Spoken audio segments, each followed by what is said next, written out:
Hello friends, कैसे हैं आप लोग। आशा करता हूँ बढ़िया होंगे और पढ़ाई भी आपकी बहुत ही अच्छी चल रही है। आज हम फिर से आपके सामने इंडियन पॉलिटी का एक धमाकेदार लेक्चर लेकर के आए हैं, जो कि है आर्टिकल 22 पर। ठीक है, आर्टिकल 22 किस चीज़ पर चर्चा करता है, इस चीज़ को हम बहुत ही अच्छे से समझेंगे। उससे पहले अगर आप हमारे चैनल पर नए आए हैं तो प्लीज़ करके सब्सक्राइब ज़रूर कर लीजिए। ठीक है, सब्सक्राइब करना बहुत ही इम्पॉर्टेंट है। अगर आप सब्सक्राइब नहीं करोगे, बेल आइकन को नहीं दबाओगे, तो हम कौन सी वीडियो डाल रहे हैं, किस लेक्चर पर बात कर रहे हैं, कैसे आपको पता चलेगा, है ना। तो आधी अधूरी पढ़ाई मत कीजिए। अगर आप पढ़ाई कर रहे हैं तो सीरियस हो जाइए, क्योंकि ये समय गया तो दोबारा आने वाला नहीं है। ओके, चलो भाई, आर्टिकल नंबर 22 पर आज हम चर्चा करेंगे। तो आर्टिकल नंबर 22 किस किस चीज़ पर चर्चा करता है, कौन कौन सी बातें करता है। संसद के द्वारा कई सारे इसमें कानून बनाए गए, जैसे कि पोटा का हुआ एक्ट हुआ, टाडा हुआ, अपस्पा हुआ, रासुका हुआ। इन सब चीज़ों पर भी हम बहुत ही अच्छे से चर्चा करेंगे। ठीक है, तो आर्टिकल नंबर 22 स्टार्ट करने से पहले मैं आपको एक एग्जाम्पल देना चाहता हूँ। समझिए क्या एग्जाम्पल है। मान लीजिए कि आपके यहाँ 4 पुलिस वाले आए, ठीक है, और कहते हैं हम तुमको गिरफ्तार कर रहे हैं। अरे तुम तो भड़बड़ा जाओगे, भैया ये क्या, ऐसे कैसे गिरफ्तार कर रहे हैं, है ना। हमने क्या किया, क्या नहीं किया, क्या वाकई में जुर्म किया या जुर्म की प्रकृति कैसी थी, हमको क्यों गिरफ्तार कर रहे हो। तो आप कहते हो वारंट दिखाओ, वारंट आपके पास है कि नहीं है। ठीक है, चलिए वो सब तो बात की बात हो गई।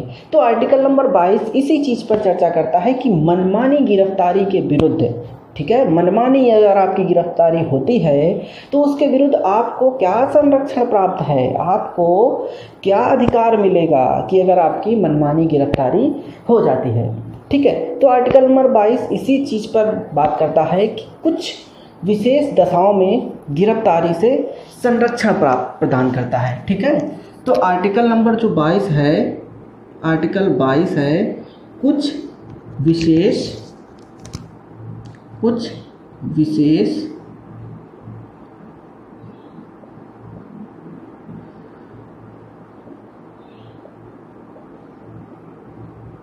दशाओं से बात कर ले या गिरफ्तारी से बात कर ले, ठीक है, संरक्षण हमको प्रदान करता है। देखिए आर्टिकल नंबर 22 संवैधानिक भाषा में हम आपको नहीं समझा रहे हैं, क्योंकि यहाँ पर आपको समझना है। कुल मिला करके आप एग्ज़ाम में टिक करके आप आएँ, ठीक है, बस आपका काम हो जाएगा। तो कुछ विशेष परिस्थितियों में, कुछ विशेष दशाओं में जो गिरफ्तारी है उससे आपको संरक्षण प्रदान करता है आर्टिकल नंबर 22। तो वो कुछ विशेष कौन सी दशाएँ हैं, ठीक है, तो इस चीज़ पर भी बात कर लेते हैं। कोई ना कोई तो विशेष दशाएं होंगी जिसके आधार पर गिरफ्तार किया जा सकता है। तो यहाँ पर देखो, भारत में 2 प्रकार की विधियाँ लागू हैं। ठीक है, गिरफ्तारी से संबंधित भारत में 2 प्रकार की विधियाँ लागू हैं या 2 प्रकार के लॉ लागू हैं। वो 2 प्रकार के कौन कौन से लॉ हैं। एक लॉ को हम कहते हैं प्यूनिटिव लॉ, ठीक है, प्यूनिटिव, और एक को कहते हैं प्रिवेंटिव। 2 प्रकार के यहाँ पर लॉ है, एक प्यूनिटिव लॉ है और एक प्रिवेंटिव लॉ है। प्यूनिटिव लॉ को अगर हम शुद्ध भाषा में समझना चाहें तो इसको बोलते हैं दंडात्मक निरोध, ठीक है, और इसको बोलते हैं हम निवारक निरोध। अब 2 ये खतरनाक शब्द आपको दिख रहे होंगे। ना तो आपको दंडात्मक निरोध समझ में आ रहा होगा, हाँ दंडात्मक निरोध थोड़ा बहुत समझ में आ रहा होगा, लेकिन ये निवारक निरोध थोड़ा सा कंफ्यूजन पैदा कर रहा होगा, ई का चीज़ है। तो समझिए प्यूनिटिव लॉ क्या होता है। देखिए लॉ है, गिरफ्तारियों से संबंधित 2 प्रकार के लॉ हैं, इनको हमें अच्छे से समझना है। तो यहाँ पर सबसे पहले बात की गई है प्यूनिटिव लॉ, मतलब दंडात्मक नियम की या दंडात्मक कानून की। इसको आप सिंपल समझ सकते हैं, जो हमारी साधारण गिरफ्तारी होती है, ठीक है, साधारण गिरफ्तारी होती है, जैसे कि आपके घर में पुलिस वाले आ जाए और आपको गिरफ्तार करने के लिए आगे आ जाए, तो वो एक तरीके से हो गया साधारण गिरफ्तारी। तो साधारण गिरफ्तारी को आप समझ सकते हैं प्यूनिटिव लॉ, ठीक है। इसको हम क्या बोल सकते हैं, जो हमारी साधारण गिरफ्तारियां होती हैं वो सारी इसके अंतर्गत आ जाती हैं। तो अभी हम आपको बताएंगे कि साधारण गिरफ्तारियों में आपको कौन कौन से संरक्षण प्राप्त हैं। इसके बाद दूसरी आई है प्रिवेंटिव, निवारक निरोध। देखिए, निवारक निरोध का मतलब क्या होता है? निवारक निरोध का मतलब होता है कि अपराध करने से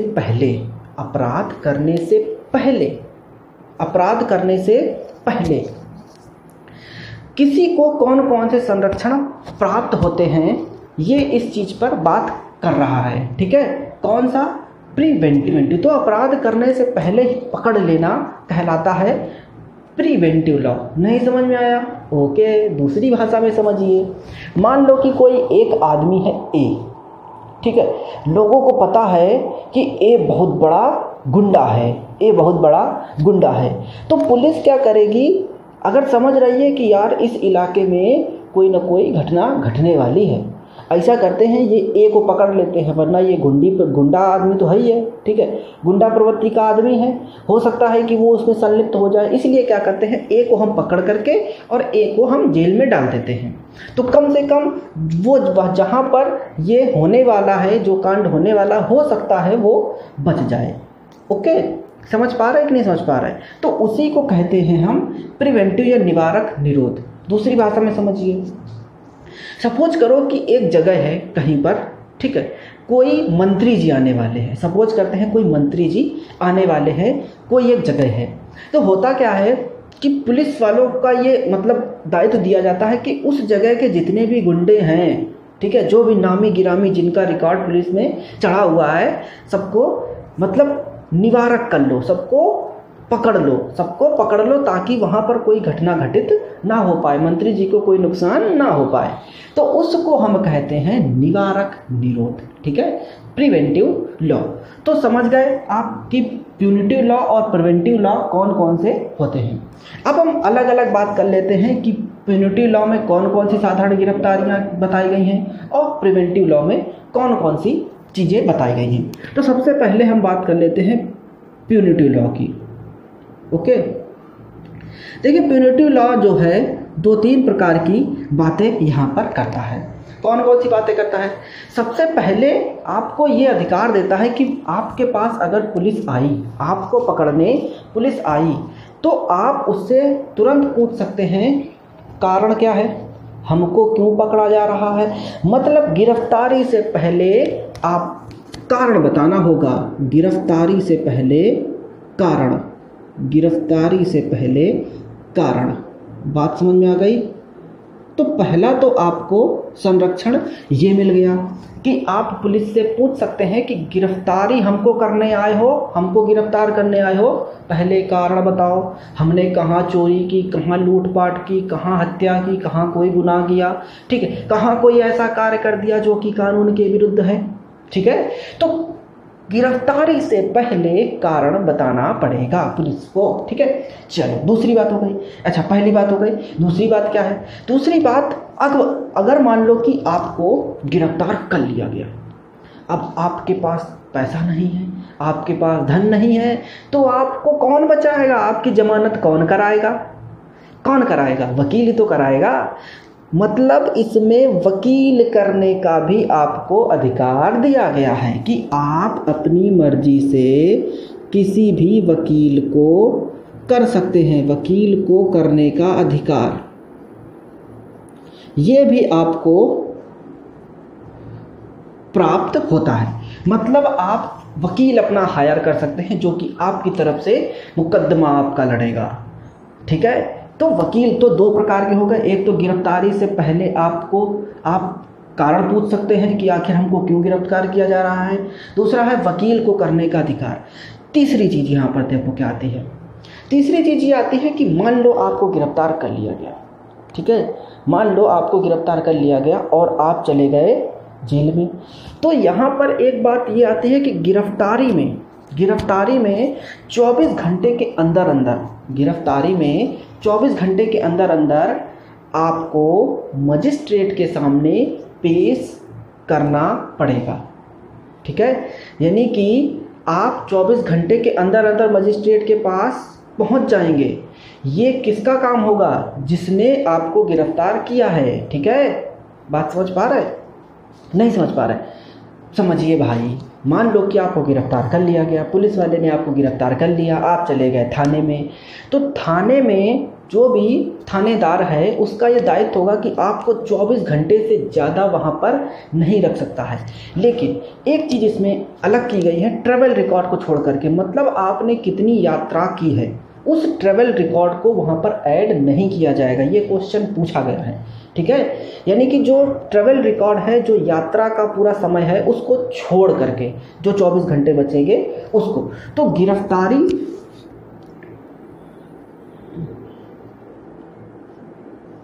के बाद 24 घंटे के अंदर कहाँ आपको जाना पड़ेगा? मजिस्ट्रेट के पास, ठीक है। तो ये 3 प्रकार के आपको अधिकार प्रदान करता है कौन? प्यूनिटिव लॉ, ठीक है। इसमें ट्रैवल रिकॉर्ड को ऐड नहीं किया जाएगा, ट्रैवल रिकॉर्ड को छोड़ करके। तो ये जो हमारा आर्टिकल है ये हमारा 22 का नंबर है, ठीक है। इसके बाद बात कर लेते हैं 22 का पहला। इसके बाद बात कर लेते हैं प्रिवेंटिव लॉ। प्रिवेंटिव लॉ के अंतर्गत आपको कौन कौन से संरक्षण प्राप्त है, ठीक है। तो इसका देखो, प्रिवेंटिव लॉ को हमने बताया भी था कि आपने कोई जुर्म किया नहीं है और जुर्म करने से पहले ही आपको शक के आधार पर पकड़ लेना है, ठीक है। प्रिवेंटिव लॉ मतलब जुर्म करने से पहले ही शक के आधार पर आपको पकड़ लेना। जुर्म करने से पहले शक के आधार पर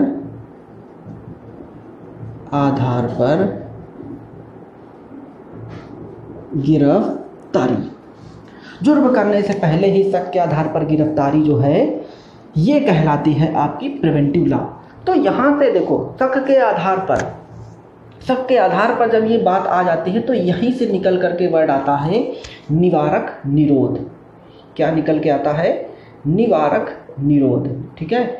अब ये निवारक निरोध आपको समझ में आ गया कि अगर किसी व्यक्ति पर शक हो जाए और शक के आधार पर उसको गिरफ्तार कर लिया जाए तो उसको कहा जाता है निवारक निरोध के अंतर्गत उसकी गिरफ्तारी हो गई।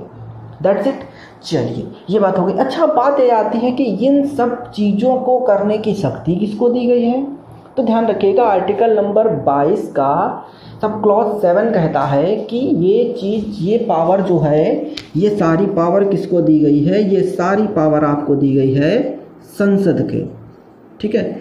संसद को ये सारी पावर दी गई है कि वो प्रिवेंटिव लॉ और प्यूनिटिव लॉ इन सब चीज़ों को बना सकती है।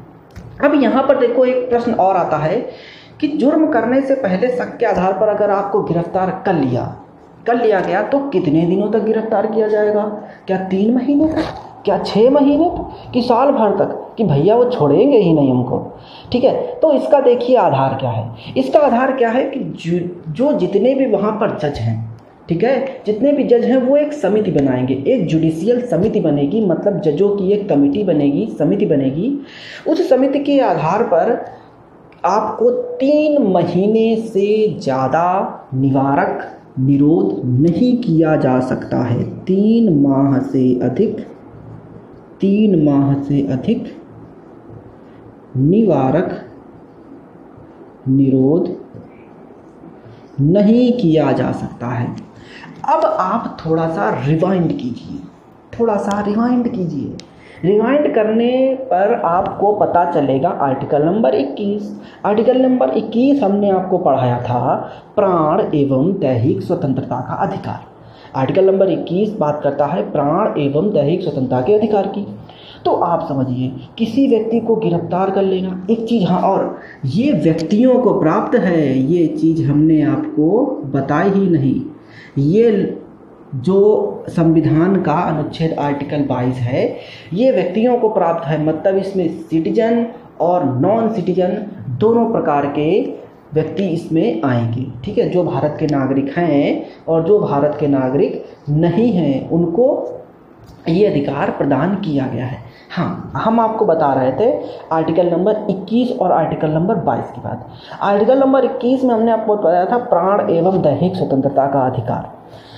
तो आप समझिए, प्राण एवं दैहिक स्वतंत्रता के अधिकार को अगर हम आर्टिकल नंबर 22 से जोड़ें तो आर्टिकल नंबर 22 हमें क्या बताता है कि कुछ विशेष दिशाओं में गिरफ्तारी है संरक्षण।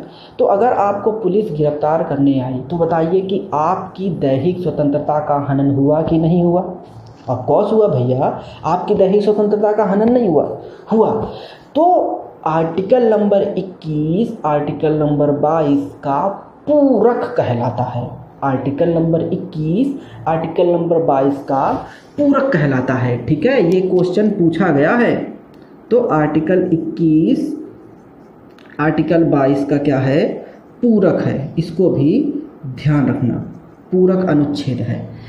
तो इतनी सारी बातें आर्टिकल नंबर 22 के अंतर्गत यहाँ पर आई।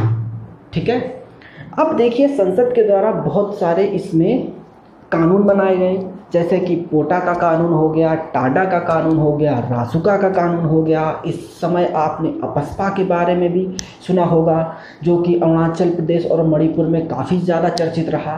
तो उसको भी हम समझ लेते हैं कि संजय दत्त की गिरफ्तारी किस कानून के तहत हुई। मुलायम सिंह हो गए और लालू प्रसाद यादव हो गए, ठीक है, और इसके बाद अरुण जेटली हो गए और अटल बिहारी वाजपेयी जी हो गए। इनकी गिरफ्तारी मीसा के कानून के तहत हुई थी। तो ये मीसा का कानून क्या है? अच्छा, लालू जी को जब मीसा कानून के तहत गिरफ्तारी हुई तो उन्होंने अपनी बेटी का नाम भी मीसा रख दिया। ठीक है, तो उस चीज़ को भी हम समझेंगे। तो अब हम कानून यहाँ पर समझने की कोशिश करते हैं कि किस किस समय संसद के द्वारा ये विभिन्न प्रकार के कानून बनाए गए। ठीक है, चलो इसको भी समझने की कोशिश करते हैं। सो फ्रेंड्स, हमारे सामने यहाँ पर कुछ एंटी टेररिस्ट लॉ लिखे हुए हैं। देखिए, एंटी टेररिस्ट लॉ, उससे पहले समझने की कोशिश कीजिए टेररिस्ट।